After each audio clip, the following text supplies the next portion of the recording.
Welcome back. I had another special request. Would you please go into why Kriya Yoga or Kundalini practices that do not incorporate OM Japa into the chakras, right? We're not continuously cleaning them out as we go. Why does that lead to negative results? So Lahiri Mahasaya, he wrote to multiple students. His family put those letters into a book. It was a secret, and they published it. It was a secret part of the technique, and they published it because it was so important. He said, Kriya Yoga, without the Om Japa, is Tamasic, meaning leading to negative results. So what are those negative results? What do they look like? How do they manifest? Let's get into it.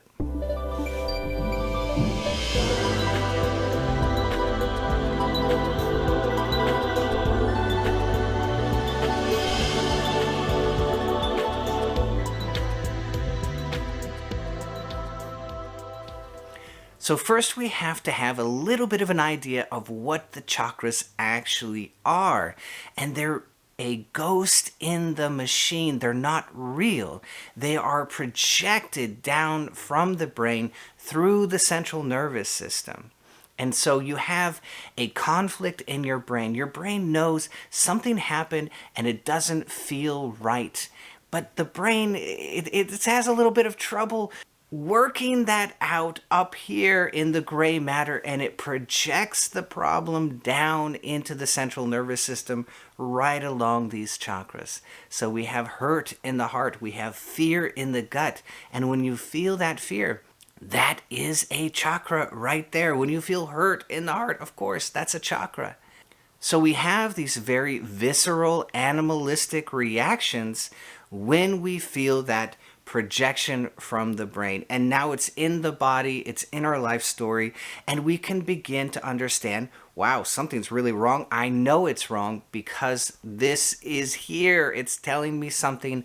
I need to work this out. I need to understand what is going on. And that projection allows that process that we can work it out over time. It works exactly the same way that pain, when you have something wrong with the heart or something wrong with the kidney, the body doesn't have sensory nerves in the heart or in the kidney. And so it projects that something wrong, that pain, that uncomfortability out to the rest of the body so that we can become aware of it. That is projection of pain through the body. God forbid we ever experience that, but that's how it works. And the brain projects these feelings down through the central nervous system. So we have attachment to the physical world, attachment to physical things, attachment to the physical body in the first chakra. We have sensuality, attachment to food, attachment to pleasure in the second chakra, the water nature. Then we have the fire of the ego in the third chakra, and we have fear, the cold pit of fear in your stomach. And we've all experienced this, right? And we overcome that fear sometimes by being very aggressive. And that's that fire of going forth and going out and doing. Then we have hurt in the heart and words stuck in the throat. And very generally, those are the projections of the chakra. Those are the categories of the chakras, and it pretty much covers all of our lives, doesn't it? Now, when you have a practice which is running energy through those chakras without any care for cleaning, it's kind of like I'm in a very messy house, but I'm not going to pick anything up. I'm just going to clear a path by running back and forth in the same area until it wipes out, it kind of jostles everything to the side and it makes the path clear. But every time I'm going through, I am bumping all the stuff which is within the house, right? And that is what we begin to notice when we do a Kundalini or a Kriya practice, when we're simply running energy back and forth. all these projections which have come down into the chakras through the agency of the central nervous system. You're running energy through, and so you're awakening all of this dust that we have unresolved in these different centers. So in other words, it's in our psychology, it's in our brain, and the limbic brain is projecting that down into the chakras, and we are running energy through that projection and stimulating it rather than cleaning it out. And now you have all of these karmic seeds which are cropping up in your life. I remember I was very young. I was 17. I'd been meditating for a couple years using this kind of technique where you run energy through the body without doing any cleansing at the same time. So the only cleansing I was doing was my own therapy, whatever that was, right? Maybe writing in a diary. That was it. That was my extent of my therapy, right? And so I'm just running energy and stimulating all this stuff, right? And I went out, I flew to LA for a spiritual convention. And for the first time, I met other people who were practicing the same thing. And I met a wonderful, wonderful family. And I was so young, they just kind of adopted me. They said, oh, come on, we're going to go to the same events together and we'll hang out. And they were so sweet and so amazing. And he said something really, really fascinating. And this was not just one time, but I heard this again and again. This was a common understanding in that lineage, in that group. And he said, so have you noticed improvements in your life because of Kriya Yoga? And I said, well, actually, no, I haven't. And he goes, well, have you noticed that everything speeds up? I said, everything speeds up. I don't know that I've noticed that. He said, well, have you noticed that you're getting more and more and more and more karma in your life faster and faster? And I said, oh my God, yes, I have noticed that. That's because of the Kriya. He says, yes, that's because of the Kriya. Isn't it great? I'm like, I don't know if that's a great thing. What this lineage was noticing and what was circulating through them was this idea that the Kriya was speeding up your karma so you would get all of your karma faster. That is not the original philosophy of Kriya Yoga. And I sat there thinking about it. How is this a good thing? And I said, well, I guess you speed it up and it happens faster and you get it over, maybe. And that was their conclusion. That is what happens when you do a Kriya which stirs everything up and does not delete it at the same time. You're running through the dirty house. You're running through the dirty house, but you never pick anything up. Oh my goodness. You're going to stir everything up. Another thing, a lot of Kundalini systems, they say we're going to amplify the chakra. We're going to wake up the chakra. We're going to wake up the chakra. And there's a beauty once the chakra is clean. Once you clean it out, the chakra returns, the projection from the brain returns to its original simplicity. The sahaja nature, the real, pure, original nature begins to blossom. Love in the heart, fearlessness in the gut, courage in the gut, truth through the throat, the enjoyment and appreciation for all good things through the second chakra. These begin to manifest naturally. And that is what the Kundalini schools are looking for. But along the way, when they haven't done the cleaning first, they begin to accentuate everything. So all the things we didn't clean up also get accentuated. They also awaken, and we have the same problem, don't we? So now you see, it's so simple. This is why Lahiri Mahasaya, he told his students, his family told everyone, Kriya Yoga without Om Japa is Tamasic. It will lead to negative results, and you will see the karma speed up. You will see that angers and jealousies and sadnesses get stirred up inside of you, and now you have to deal with all of them, and you didn't have a therapy that was very, very busy deleting all of those as you go through. So you're stirring it up and you're not cleaning it out. You're running around in the house, but you're not touching the things which are dirty. Kriya Yoga is a cleaning system. I can't tell you how many times Ashok said to me, clean it out, just get in there and clean it right out. Oh man, it will always echo through my ears forever. And I loved it. It was so genius. Okay, here's another problem. A lot of systems think that they have to stuff themselves into the Sushumna, and this is incorrect. I have to push my way into the Sushumna. This is not correct. This will lead to major problems in your meditations. It will lead to negative results. You might get headaches. You might get pain in the body. You might awaken the Kundalini in a very irritated way. You don't need to irritate her. Let her be herself. There's no pushing to flow within the Sushumna. You flow within it. You're not going to force your way into it.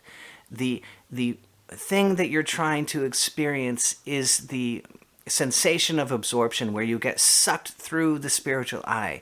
It's not in the spine. It might feel as if it's in the spine. You might feel it rushing up the spine, but you're not stuffing your way into it. You never had to stuff your way into it.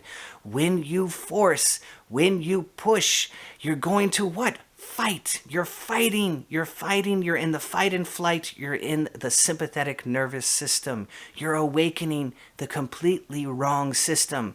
You have a war, the war of Kurukshetra, right? That's what the book of yoga, Bhagavad Gita, is based on, the war. And you're picking the wrong army. You've got to pick the Pandavas. You have to pick the parasympathetic system. You have to pick that dorsal vagal complex. We need that freeze response in order to experience sense withdrawal. So there is no pushing, no pushing. You can certainly be diligent and disciplined and present, but it all has to flow, and better yet, come from your heart because you love it. That's the place to be.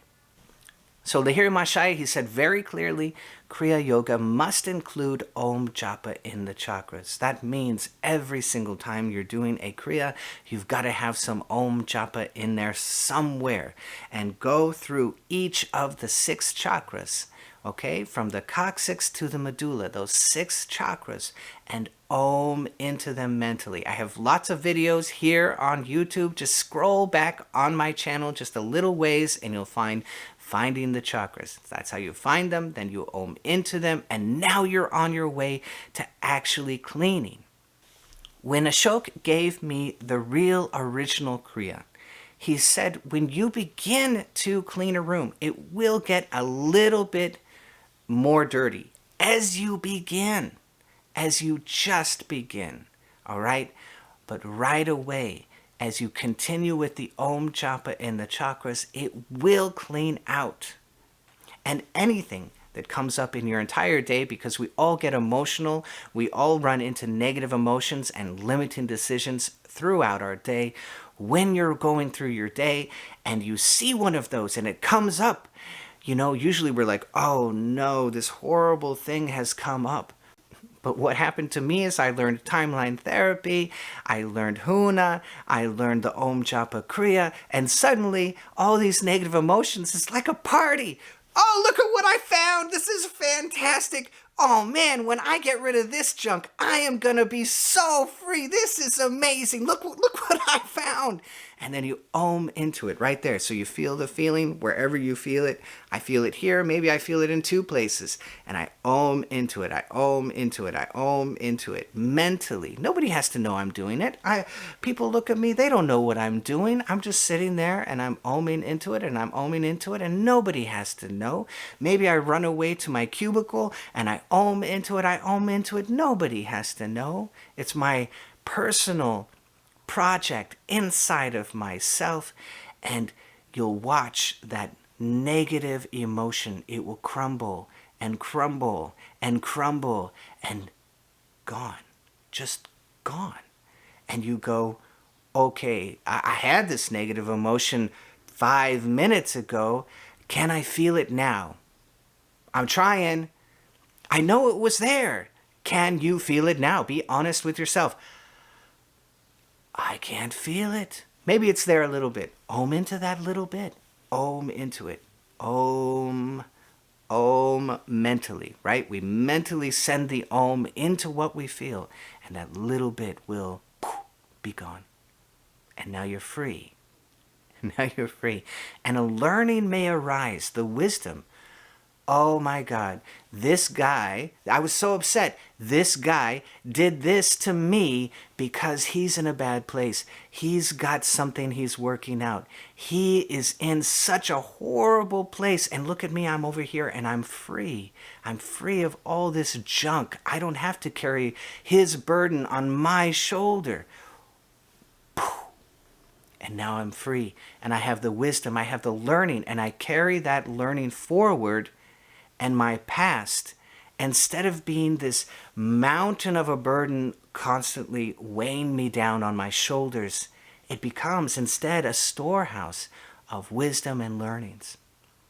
That is the magic transformation. And the room that you live in, your mind, your heart, they get more and more clear. And they get more and more clear. And so you're going on this journey back towards the brain, right? Somebody said, Forrest, you're saying that samadhi is a mental state. No, no, but we know that the breath goes down and the heart rate goes down. Every yogi knows this, right? If you're going to go into the non-dual state, you're probably going to notice that your breath is going to go down and your heart rate's going to go down. Well, don't you think something's going to happen inside of the brain too? That's right. Your right brain is going to light up like a Christmas tree, and the left brain of all the words, is going to take a nice little nap. It's going to wink out momentarily in the non-dual state. It's not a mental state. It is the pure, pure, pure essence of you. That's why we go into it. It's a therapy to remember and understand, what are we truly? Who am I truly? We answer that question not with words, but with knowing in that non-dual state. So it's not a mental state, okay? That's not what I'm saying. I'm saying there are things that take place in the body and in the brain. Clearly, if you look at Lahiri Mahasaya's picture, you can see that beautiful sun of the brain, and every single point is connecting back down through the nervous system that the yogi calls chakras. So I'm on this journey back to the brain, and now my path becomes clear.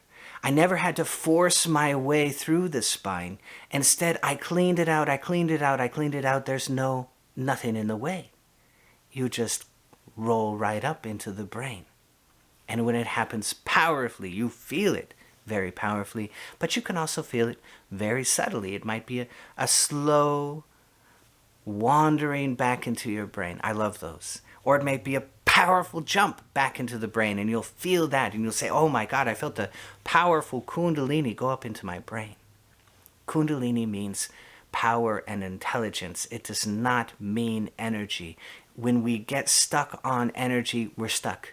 Because the pranamaya kosha is a beginning level, and the anandamaya kosha, the bliss, and the consciousness is much higher. So if we point ourselves towards bliss and consciousness and we clean out the way, we will naturally rise back into the brain, into the beauty of the non-dual state, and finally know who we are. I hope you loved this. If you did, be sure to hit that bell down below so I can see all of you next time.